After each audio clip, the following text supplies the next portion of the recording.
Well, howdy. Welcome here to the Double M Farm.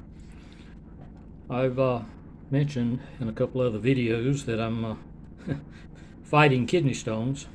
69 years old, and I've had kidney stones.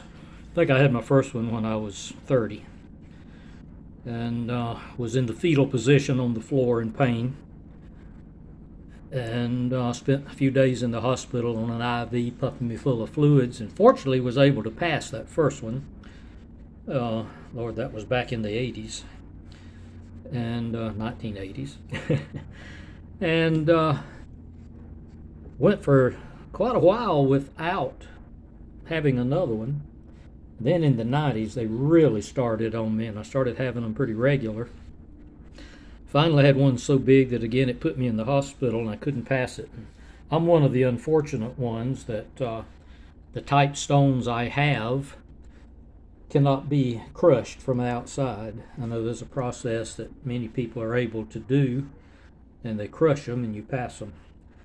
And mine are, I can't explain it, but the urologist explained it, that mine are made out of the type of whatever stuff that will not allow them to do that. So, lucky me. But apparently I have a lot of calcium in my body. Like I say, I'm 69 years old and I've never broken a bone. Lived on a farm, grew up on a farm, and I farm and homestead now. And I have never in my almost 70 years broken a bone. I've had a lot of cuts and scrapes and injuries and sprains. I've sprained ankles and wrists, but I've never broken anything. And my nails grow fast. My fingernails grow extremely fast. So they say that's signs that I have a lot of calcium, strong bones and fast growing nails. But anyhow, after this second kidney stone put me in the hospital, and they actually had to go in and take it out. And if you've ever had that procedure done, you know it's not fun. They go up in through the penis and extract the stone. And in most cases, about 9 times out of 10, they have to leave a stent, very much like a stent they put in your heart if you have a blockage. They have to do that because the urethra is bruised and it'll swell. And if they don't leave a stent in there, it'll swell shut. And so they have to leave a stent, which means they have to have a string attached to it. It looks like a piece of fishing line. And it's hanging out of the end of your penis. And after your urethra heals, after a week to 10 days, then they have to grab that string and jerk it out. And many of you may have had that done. I've had it done. It's not pleasant. Walking around with that string hanging out is very unpleasant. But I decided after that procedure that I was going to try to find something that would help. And I have. I get it. You can get it off eBay. You can get it off of Amazon.com. And now the pharmaceutical company is named Amazon, but it's not Amazon, the Amazon.com that you order off of. It just happens to be the name of the pharmaceutical company. It's available under several names. Comes in a bottle like this. Also comes in pill forms. I've never tried it. The liquid is the only kind I've ever used. And I'm not sure if I'm pronouncing it right, but I'm pronouncing it the way it's spelled. Chanca, right there above my thumb. Chanca Piedra. So I'm pronouncing it Chanca Piedra. And if that's not correct, then I don't know. Maybe someone else can figure it out. But it comes, it's a leaf.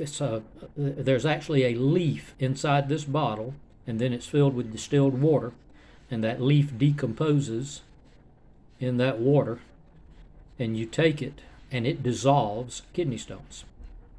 And I thought, yeah, sure. Well, when I first started taking it, it was about $8 a bottle. It's up to about $12 a bottle now, last time I ordered any. And so I figured at that price it'd be worth trying after what I had been through. And so I ordered a bottle of it, and next time I started feeling any signs of a kidney stone, I started taking it. And the way I do it is I put a little small amount of water, about a half inch of water, in the bottom of a glass. And then I put, let's see, I think I got one of these loose, I thought. Yeah, this one's loose. I put that much, about a half of an eyedropper, in that water. It has very little taste. It's not bad. But I put that much, you just saw, in that little half-inch of water every night before I go to bed, and I drink it. And I found I get best results doing it that way, because by doing it at night before I go to bed, I'm not drinking anything else on top of it. So that gives it all night to do its thing before I start drinking coffee the next morning and flushing it out. And I know there's all kind of things you don't have. You can put them in the comments if you want to, but I know all about the juices, the all the different things you can drink that'll help. Lemon juice helps. I know it does. But again, it depends on what type stones you have. And for me, this has done more good than anything. I had a scan done. I'm fighting one right now, and I think it's a pretty big one, according to the last scan they did. And it's taking it a while to come out. But I also know that if I wasn't using this stuff, I wouldn't be able to sit in this chair and make this video without doubling over in pain. That very first one I had, when I went to the emergency room, I was in so much pain I couldn't stand still long enough or sit on the table for the doctor to examine me. So he gave me a shot of morphine and left, and he came back in a few minutes, and I'm still pacing. He said, "You can't be still hurting." I said, "Yes, I am." He said, "Well, I gave you enough morphine to knock a horse down." So that's the kind of pain, if you've never had kidney stones, that's the kind of pain we're talking about. I've had women tell me that they'd rather have another child than have another kidney stone because of the pain. And I don't know, because I've never had a child. And contrary to what some of the liberals say, men cannot have children. If you say they can, you're a damn idiot. So that's enough of the political part. But anyhow, this stuff is the best thing I have found. And this last scan I had shows that I have currently, right now, inside of me, 8 kidney stones in various places, some still in the kidneys, some on their way out. And over the past 4 years, this is what I have passed after taking the Chanca Piedra. Let's see if I can get my finger in the camera here.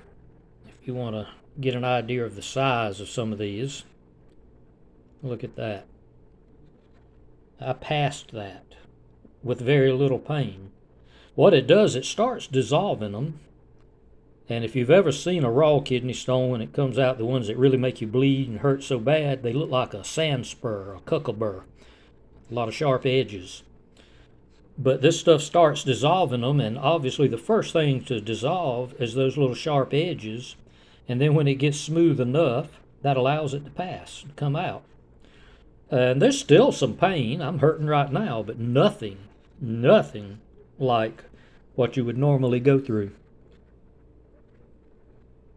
I mean, I don't know if you can get an idea of the size of that thing. I'm trying to keep it focused. But I passed that. That came out the end of my, penis. All because of Chanca Piedra. So if you're having kidney stone pain and you want to try something, but you're not sure what to try, this gets my recommendation. And still, if it's, oh my God, if it's $20 a bottle now, and I'm not saying it is, I just haven't looked. But if it is, it's still worth the try. If you're having the kind of pain I know some people have with kidney stones. So I didn't want this to go on too long, but I wanted to share my experiences with kidney stones and how much this stuff has helped, and I hope it'll help someone else. So I appreciate you visiting us here on the farm today. We'll talk to you again real soon.